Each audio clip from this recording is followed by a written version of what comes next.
நண்பர்களுக்கு வணக்கம். இப்போ பார்த்துக்கிட்டு இருக்கிறீங்க பார்த்தீங்களா, இதுதான் சாணப்பாசி கரைசல். நம்ம நாட்டு மாட்டு சாணத்திலிருந்து பாக்டீரியாவை விவசாயிகளே பிரித்து எடுத்துக்கலாம். இது நாள் வரைக்கும் பார்த்தீங்கன்னா நம்ம லேபில் தான் போய் பாக்டீரியா வாங்கிட்டு இருந்தோம். இனி விவசாயிகளே சாணத்திலேருந்து பாக்டீரியாவை பிரித்தெடுத்து நம்ம எப்படி ஜீவாமிர்தம் பஞ்சகாவியாக பண்ணால் அது மாதிரி தான் இதுவும். அதுக்கு மாதிரி நம்ம இதை பண்ணிக்கிட்டு இருக்கோம். இதை பார்த்திங்கன்னா இப்போ நம்ம ஒரு 3-4 வருஷமாக பண்ணிக்கிட்டு இருக்கோம். இது பண்ணுறதுனால நம்ம மண் பொதுன்னு ஆகுது, மண்ணில் உள்ள சத்தெல்லாம் செடிக்கு எடுத்து தருது, செடிக்கு எதிர்ப்பு சக்தியை கொடுக்குது, நோய் வராமல் தடுக்குது, அனைத்து வேலையும் செய்யுது இந்த நுண்ணுயிரி. இந்த சாணப்பாசி கரைசலை எப்படி தயாரிக்கிறது அப்படின்னு பார்த்தீங்கன்னா நம்ம லோகு இயற்கை விவசாயங்கிற யூடியூப் சேனலில் போட்டிருக்கோம். முடிஞ்ச வரைக்கும் அதை பார்த்துட்டு செஞ்சுக்கலாம். இது எப்படி செய்கிறங்கிற பயிற்சியும் தர்றோம். முடியாதவங்களுக்கு நம்ம தாய் திரவமும் 1 லிட்டரு அனுப்பிச்சி வைக்கிறோம். இந்த 1 லிட்டரு இருந்துச்சுன்னா இதை வச்சு மீனமிலம் 10 to 15 நாளில் தயாரிக்கலாம். புண்ணாக்கை வச்சு NPK தயாரிக்கலாம். வாழைப்பழத்தை வச்சு பொட்டாஸ் தயாரிக்கலாம். இலைதலைகளை வச்சு நுண்ணூட்டம், பூச்சி விரட்டி அனைத்துமே தயாரிக்கலாம். இந்த மாதிரி நம்ம காட்டுக்கு தேவையானதை நம்மளே தயாரித்து கொடுத்துக்கிட்டோம் அப்படின்னா செலவும் கிடையாது.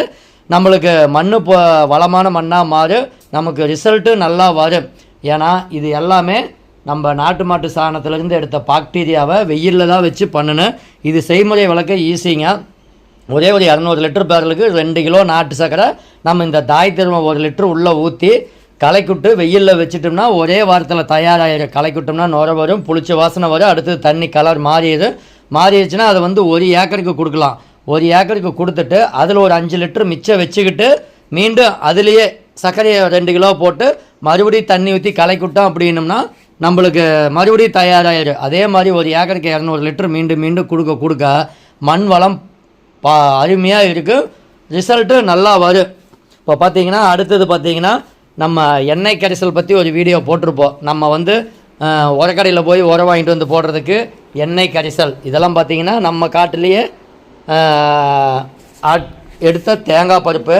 இந்த தேங்காய் பருப்பு எல்லாம் நம்ம ஆட்டிக்கிட்டு இந்த மாதிரி எண்ணெயாக வச்சுருக்கோம்.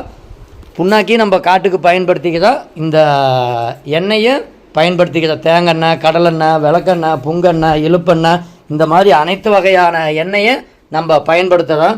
அப்படி பயன்படுத்துறதுனால பார்த்தீங்கன்னா நமக்கு நல்ல ரிசல்ட்டு கிடைக்கிது. ரெண்டாவது, எண்ணெயை கரைக்கிறதுக்கு ஒரு லிக்யூடு வேணும். இந்த லிக்யூடு இருந்ததுன்னா மட்டும்தான் எண்ணெயை கரைக்க முடியும். ஏன்னா இந்த எண்ணெயை தண்ணியில் ஊற்றும் போது பால் மாறிடுது. அப்படி மாறிடுச்சுன்னா தான் அந்த மண்ணுக்கு சத்து, செடிக்கு சத்து, நமக்கு உரச்செலவும் குறையும். நாம் இப்படி தாங்க எண்ணெயை வச்சு பண்ணிக்கிட்டு இருக்கிறோம். கொஞ்சம் காட்டுக்கு கொடுத்து பாருங்கள், ரிசல்ட் வர நீங்கள் எக்ஸ்டெண்ட் பண்ணிக்கிங்க. ஏன்னா இது என்னுடைய அனுபவ பதிவு.